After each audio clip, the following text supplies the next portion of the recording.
အားလုံးပဲမင်္ဂလာပါရှင်ဆရာမတော့အကြမ်းမြင့်ဆရာမလေးအားမွေဖြစ်ပါတယ်ဒီနေ့ကဘာလာပြောပြလဲဆိုရင်၄လပိုင်းစာအတွက်တနင်္လာသားသမီးများအတွက်ဟောစတန်လေးတွေလာထုတ်ပေးတာဖြစ်ပါတယ်အဲ့ဒီထဲမှာရာတရားလေးတွေလည်းဆရာမတင်သွားပေးမှာဖြစ်ပါတယ်ရှင်အဲ့တော့ဆရာမလေးကိုအသေးလေးတွေပေးလိုက်and share လေးတွေလုပ်ပြီးလို့ရှိရင်ဆရာမလေးကိုအားပေးနေတဲ့အကြောင်းလေးပြပါလို့ဆရာမပြောချင်ပါတယ်ရှင်အဲ့တော့တနင်္လာသားသမီးတွေဒီလေးလပိုင်းထဲမှာဟိတ်ဆိုလို့ရှိရင်လက်ပိတ်တယ်လို့ထင်နေကြတယ်မလားဒီနေ့တည်းမှာဘာပဲလို့အစစ်မပြေဘူးလို့ထင်နေကြလို့စိတ်တွေပင်ပန်းပြီးလက်မိုင်ချနေတယ်တဲ့အဲ့တော့ဆရာမလေးမြင်တာကတော့တနင်္လာသားသမီးတွေလက်မပိတ်ပါဘူးရှင်နော်လက်မပိတ်ဘူးသူတပားကြောင့်ရှင်တို့ခေါင်းကောင်းနဲ့သူများကိုအာမခံပေးထားတဲ့မိသားစုပေါ်နင်းနာခံပြီးလှုပ်ပေးခဲ့တဲ့အရာတွေနော်ငွေရေးကြေးနဲ့ပတ်သက်ပြီးကိုစုဆောင်ထားတဲ့အရာတွေကစ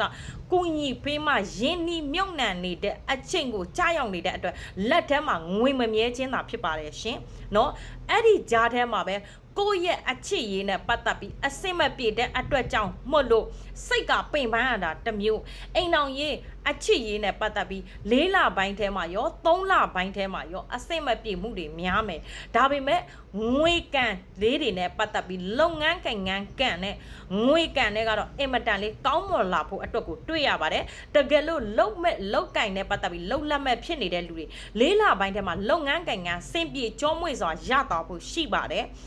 အချစ်ရေးနဲ့ပတ်သက်ပြီးအစင်မပြေတဲ့လူလေးတွေလည်းဒီ၄လပိုင်းလဲလောက်ဟိတ်ဆိုတာနဲ့အချစ်ရေးလေးတွေအစင်ပြေသွားဖို့ရှိပါတယ်ရှင်ဒါပေမဲ့100ရာခိုင်နှုန်းမှာဟိတ်ဆိုရင်တော့80ရာခိုင်နှုန်းကအချစ်ရေးနဲ့ပတ်သက်ပြီးလမ်းခွဲရတာတွေကပုံများနေမယ်ရှင်။ဘာကြောင့်လဲဟိတ်ဆိုရင်ဒီချိန်မှာကိုယ့်ရဲ့ဒေါသတွေကဒေါသထွက်လွယ်နေမယ်စိတ်ဆက်နေမယ်ဒီချိန်မှာဘာတကူကိုမှကိုကခေါင်းအေးထားပြီးစဉ်းစားလို့မရတဲ့အချိန်မျိုးကြာရောက်နေတယ်ပေါ့ဒါကြောင့်မလို့ကိုကပြောမချိုတာတွေမျက်နာတီတာတွေအဲ့လိုမျိုးဒေါသခိုက်တက်လေဒေါသထွက်သွားတဲ့အရာတွေအတွက်ကြောင့်လည်းပတ်သက်ပြီးကိုယ့်ရဲ့မိသားစုထဲမှာရောကိုယ့်ရဲ့အချစ်သူချစ်ရေးမှာရောကိုကစင်မပြေမှုတွေများသွားမယ်တဲ့။ဘာကြောင့်လဲဆိုရင်လုပ်ငန်းကိန်းငန်းကလည်းဒီချိန်မှာလိုက်နေရတဲ့အချိန်စီးပွားရေးနဲ့ပတ်သက်ပြီးကိုကသိမ့်ကြုံပြီး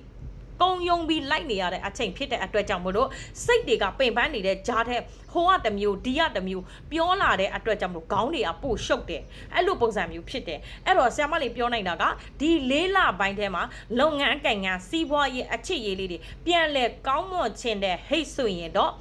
့ကြံရွက်ရဲ့ပြီးလို့ရှိရင်ထမ်းရွက်ရဲ့ဩဇာရွက်ရဲ့ဩဇာညွန့်ရဲ့ပေါ့အဲ့ဒီ၃မျိုးကိုရေချမ်းအိုးလေးလဲပေးပါလို့ပဲပြောချင်ပါတယ်ဘာကြောင့်လဲဟဲ့ဆိုရင်ရှင်တို့ရဲ့အခိုက်တက်စိတ်မပြေမှုတွေဖြစ်နေတဲ့အရာတွေပြေပြောက်သွားအောင်လို့ပါကျမ်းမာရေးနဲ့ပတ်သက်ပြီးအကျော်ချင်တွေကြိုက်မယ်ခြေထောက်တွေတက်မယ်ဝမ်းတွေအောက်မယ်ခေါင်းတွေကြိုက်မယ်တဲ့ဒီလိုမျိုးလေးတွေကြုံရတတ်ပါတယ်ဘာကြောင့်လဲဆိုတနင်္လာသားသမီးတွေကသူတို့ဘဝထဲမှာလုပ်ငန်းကိန်းအဆင်ပြေနေတဲ့လက်ထဲမှာငွေရှိနေတဲ့အချစ်ရည်နဲ့ပတ်သက်ပြီးတဲ့အဆင်ပြေတယ်ဆိုစိတ်မပြေတော့မှသူတို့ကအေးအေးဆေးဆေးရှင်းပြေအဆင်ပြေအောင်ရှင်းသွားနိုင်တယ်အလုပ်ငန်းကိန်းစိတ်မပြေငွေကြေးစိတ်မပြေတော့ဆိုသူတို့စိတ်တွေကမကြည်လင်တော့ဘူးမလန်းဆန်းတော့ဘူးအဲ့လိုပုံစံမျိုးလေးတွေရှိတယ်ပြီးလို့ရှိရင်သူတို့တွေကစိတ်ဆက်တဲ့ထဲမှာပါတယ်စိတ်မြန်လက်မြန်တဲ့ထဲမှာပါတယ်ဆုံးဖြတ်ချက်တွေမြန်ဆန်တဲ့ထဲမှာပါတယ်ရှင်ဒါပေမဲ့ဆရာမလေးမြင်တာကတော့ဒီ၄လပိုင်းထဲမှာလုပ်ငန်းကိန်းအဆင်ပြေပြီးစိတ်ပစ္စည်းနဲ့ပတ်သက်ပြီးတော့တန်ဖိုးကြီးမားတဲ့ပစ္စည်းတွေဝင်မယ်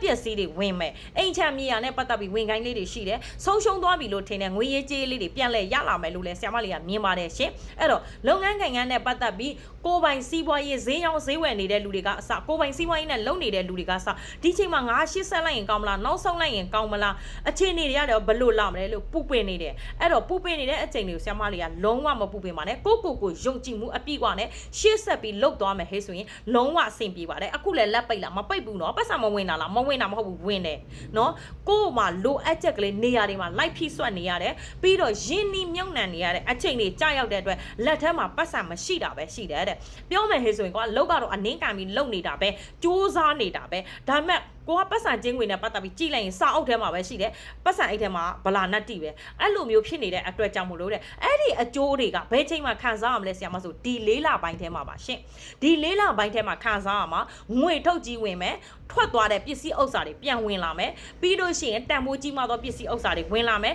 အချစ်ရည်နဲ့ပတ်သက်ပြီးတော့ဓာတလန်းတန်တလန်းပဲဒီချိန်မှာပြတ်ဆဲလို့ရမယ့်အရာတွေကိုငါတို့ကပြတ်ဆဲမှာ ပြတ်သားမှာဆိုတဲ့စိတ်ခွန်အားတွေကတရိပ်ရိပ်တက်လာနေတာကိုတွေ့တယ်အဲ့လိုမျိုးဒါပေမဲ့မချစ်လို့လားမဟုတ်ဘူးရှင်သူတို့ရဲ့မာမာနတွေကဒီချိန်မှာသူတို့စိတ်ကိုဒုက္ခပေးနေတဲ့အချိန်ဖြစ်နေတဲ့အတွက်စိတ်တွေကတနုံနုံနဲ့ဒေါသထွက်နေတတ်တယ်အဲ့လိုပုံစံမျိုးဖြစ်နေတယ်တခါတလေမှာတကူကောင်းဆန့်ကျင်လာတဲ့စိတ်တွေဘာပဲဖြစ်ဖြစ်ငါကိုငါပဲနံပါတ်1နေရာမှာထားတော့မယ်ဘသူမှမကြည့်တော့ဘသူမှမလုပ်ပြီးတော့နေနိုင်လားမနေနိုင်ဘူးကိုနိုင်ကဖြစ်လာပြီဟဲ့ဆိုရှေ့ဆုံးကနေမမသွားရတဲ့မှာကျင့်တတ်တာကိုမှမျက်စိထဲမှာပေါ့နော်စိတ်မပြေတဲ့လူတွေတွေ့တယ်မတရားတာတွေ့တယ်ဟဲ့ဆိုကိုရိတ်ခါနဲ့ကိုပတ်စံနဲ့ကိုတွားပြီးတော့ရှင်းပေးမှာရှင်တို့ရဲ့အကျင့်တွေဖြစ်တာမိသားစုတော်မှာပြောဆိုးတာလဲရှင်တို့ပဲစာအောက်ထူသလားလဲရှင်တို့ပဲရှိတယ်မလုတ်ပေးပဲမနေနိုင်တာလဲရှင်တို့ပဲရှိတယ်ပတ်စံကိုမတ်မောတဲ့အဲမှာလဲရှင်တို့ကအထိတ်ဆုံးပဲပြီးတော့အဲ့ဒီပတ်စံတွေရလာရောငိမ့်မနေတတ်တာလဲရှင်တို့ပဲတဲ့နော်အဲ့တော့တနင်းလာသားသမီးတွေ၄လပိုင်းထဲမှာစက်ပက်စီးနဲ့ပတ်သက်ပြီးဝင်ကိုဝင်ကိုင်းရှိတယ်ချဲကန်ထီကန်နဲ့ပတ်သက်ပြီးရကိုရမယ်လို့ဆရာမလေးကပြောချင်ပါတယ်နိုင်ငံရဲ့ချောင်းကိုသွားမဲ့တနင်္လာသားသမီးတွေဒီအချိန်မှာခေါင်းအေးနဲ့အေးဆေးလာနေလိုက်လုံးဝသွားရဖို့ထွက်ခွာရမယ်အချိန်ရှိတယ်ပြီးလို့ရှိရင်ပညာရေးချင်းနဲ့ပတ်သက်ပြီးစ조사နေတဲ့ဟဲ့ဆိုရင်လည်းအောင်မြင်ထူးချော်မဲ့အချိန်ကိုကြာရောက်မဲ့လုပ်ငန်းကံထဲမှာဟဲ့ဆိုရင်လည်းဒီကောင်ကအရန်လုတ်တော်တာအလုတ်ကင်နဲ့ပတ်သက်ပြီးတေးချတယ်ဒီကောင်ကိုပဲငါတို့ကယာထုတိုးပေးမှာဒီကောင်ကိုပဲငါတို့ကမျက်နှာသာပေးမယ်လို့ကြီးကဲတွေရဲ့ချီးမွမ်းခြင်းလစာတိုးခြင်းကိုခံရမယ်ဘာကြောင့်လဲဟဲ့ဆိုလို့ရှိရင်တနင်္လာသားသမီးတွေကဘယ်နေရာမှာပဲချလုံလိုက်တဲ့အလုတ်တေးချတယ်ထိရောက်တယ်မမှန်ရင်မလုပ်ဘူးဆိုတဲ့အထဲမှာပါတယ်ရှင်သူတို့တွေကပြောမယ်ဟေးဆိုဆရာတက်တဲ့ထဲမှာလဲနံပါတ်1ပဲသူများလဲဆရာလာလုံးလို့မရဘူးအဲ့ဒီခေါင်းမာတက်တဲ့အကျင့်တွေကရှင်တို့ကိုဒုက္ခပေးတတ်တယ်နည်းနည်းလေးတတိထားရမယ်လူတယောက်ကိုမကြိုက်တော့ဘူးဒီလူကိုငါကြည့်မရတော့ဘူးဟေးဆိုဟန်ဆောင်အပြောင်းလဲမရှိတော့ဘူးရှင်တို့မျက်နှာစီမှာအဲ့လိုမျိုးကြီးတော့ပတ်သက်ပြီးတော့လူမှန်ရွာပြင်ထွက်နေရမယ်ဆိုတယ်လို့ရှင်တို့လည်းရွာပြင်ရောက်တော့မယ်အဲ့ဒီအတိုင်းပဲเนาะအဲ့တော့ဒီနေ့ထဲမှာကျမ်းမာရေးနဲ့ပတ်သက်ပြီးခုနကဆရာမပြောတဲ့အတိုင်းပဲကဲအဲ့တော့လက်လာဘတ်တွေပွင့်လန်းခြင်းနဲ့ကိုယ့်ရဲ့ကိုယ်ပိုင်စီးပွားရေးတွေဈေးအောင်ဈေးဝယ်တွေနဲ့ပတ်သက်ပြီးအဆင်ပြေခြင်းနဲ့ချဲကန်တီကန်ကောင်းခြင်းနဲ့ဆရာမရေးဆိုရင်တော့ဆရာမလေးစီမှာဒီလိုမျိုး lucky ကန်အရန်ကောင်းစေတဲ့အဆောင်လေးတွေရှိပါတယ်စီးပွားလက်လာဘတ်ကန်တွေကောင်းတဲ့ချဲကန်တီကန်ကောင်းတဲ့သူများအတိုက်ခိုက်တွေပပြောက်စေတယ်နောက်မှာကိုပြောတဲ့စကားအောင်မြင်စေတယ်ချောမွေ့စေတယ်ပြီးလို့ရှိရင် lucky ကန်လေးကောင်းတဲ့အဆောင်ဖြစ်ပါတယ်အဲ့တော့လိုချင်တဲ့လူတွေဆရာမစီမှာလာရောက်မေးမြန်းပြီးဆက်သွယ်လို့ရပါတယ်ရှင်เนาะအတိအကျမှန်ကန်တဲ့ကိုယ့်ရဲ့ကာစာတာကိုဖတ်ကြားခြင်းနဲ့ဟဲ့ဆိုရင်တော့ဆရာမရဲ့ TikTok အကောင့်မှာ Facebook လေးရှိပါတယ်အဲ့ဒီထဲမှာလာရောက်မေးမြန်းနိုင်ပါတယ်မမှန်ရင်ဘသူစီယာမှာတပြားတစ်ချက်မှမယူပါဘူးလို့အာမခံနဲ့ပဲဆရာမလုပ်ပေးပါတယ်ရှင်အဲ့တော့မေးမြန်းဆက်သွယ်ခြင်းတဲ့လူတွေ TikTok အကောင့်မှာ Facebook လေးရှိပါတယ်ကဲအားလုံးဆင်ပြေကြပါစေနေ့တစ်မှာကံကောင်းခြင်းများစွာရရှိပြီးတော့မိသားစုနဲ့နှွေးထွေးအေးချမ်းစွာနေနိုင်ကြပါစေလို့ဆုမွန်ကောင်းတောင်းပေးပါတယ်ရှင်